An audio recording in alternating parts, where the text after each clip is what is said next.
Contrary to popular belief, the hardest part about healing is not time. It's not pouring into yourself. It's not the day-to-day that comes with moving on without a person that you thought you would be moving on with for life. The hardest part is acceptance. And until you accept this one truth, you are going to be in pain, honey.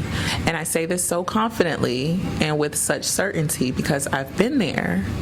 And I just want you to know that you are not alone in this. My name is Samantha, and this is Exit Wounds, where we focus on healing together, no matter how deep that wound is. A lot of people feel like healing begins when that pain fades away. But unfortunately, if you're waiting for the pain to fade away for you to start your healing journey, you're already starting off so wrong. The healing starts when you accept things for what it is. You don't have to like it. You don't have to agree with it. You don't have to feel like you've gotten the closure that you feel like you need, but you do have to accept it. So here are some examples of some things that people just struggle to accept. 1, that the relationship is over. 2, that you may not get the closure or the apology that you feel like you deserve. 3, that the person that they loved is not coming back. And 4, that they cannot fix what has happened. So when you resist reality, when you resist accepting things for what they are, you stay in the past.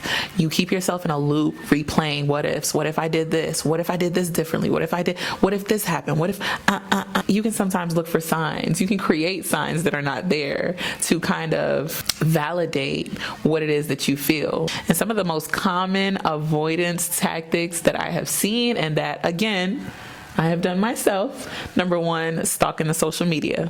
Number 2, overanalyzing their actions. So you may speak to them, and after speaking to them, you're ruminating on the conversation and how it went for days, weeks, months. And last but not least, hoping that they will regret leaving. And when we do this to ourselves, what we're actively doing is we are digging into that wound. We are not allowing it to heal.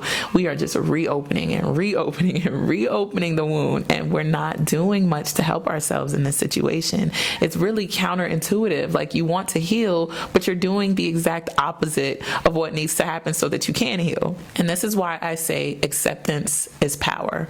We need to go through this mindset shift where you understand that by accepting things for what they are, this isn't a weakness. It's actually the most powerful thing that you can do for yourself, to allow yourself to move forward, to allow yourself to create your new reality, your new life. And when you accept things for what they are, you stop giving your power away. You stop waiting for something externally to change the way that you feel. You take that power back and you say, today I'm deciding that I am going to take charge of my life.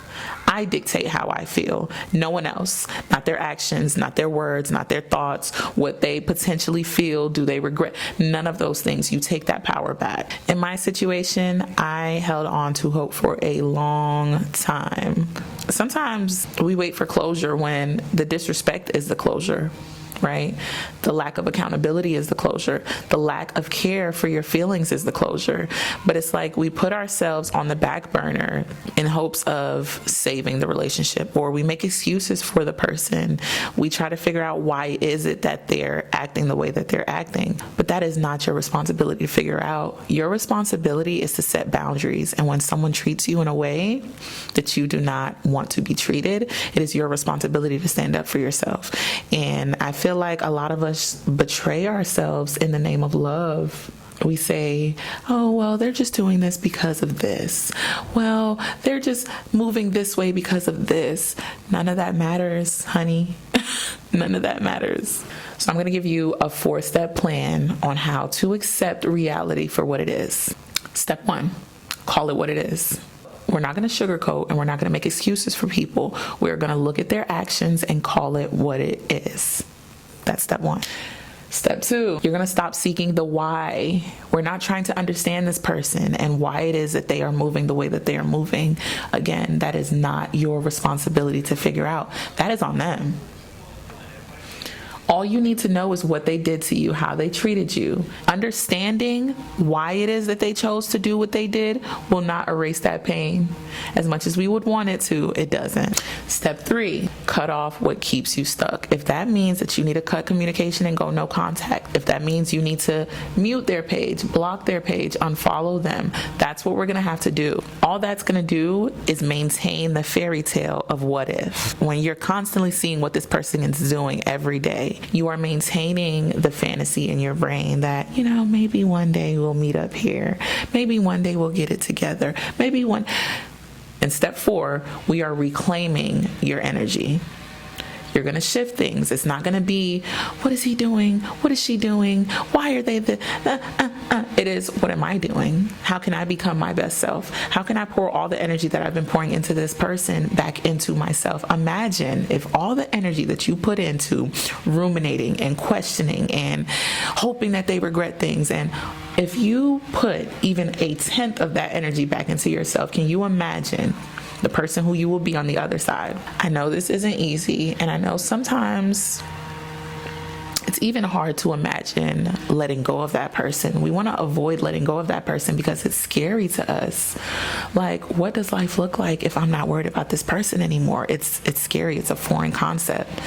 But trust me, accepting things for what it is the number one step, the most important part, and it will catapult you into your healing journey. If you are struggling with acceptance right now and you gained anything from this video, or you would like more videos like this, you can show me this by giving me a thumbs up, subscribing, sharing. All of these things will let me know that you guys are enjoying my content and that you are gaining something from it. I look forward to seeing you again in the next video. And in the next video, we are getting into the tea, honey. Why is it that they moved on so fast, and why you shouldn't care?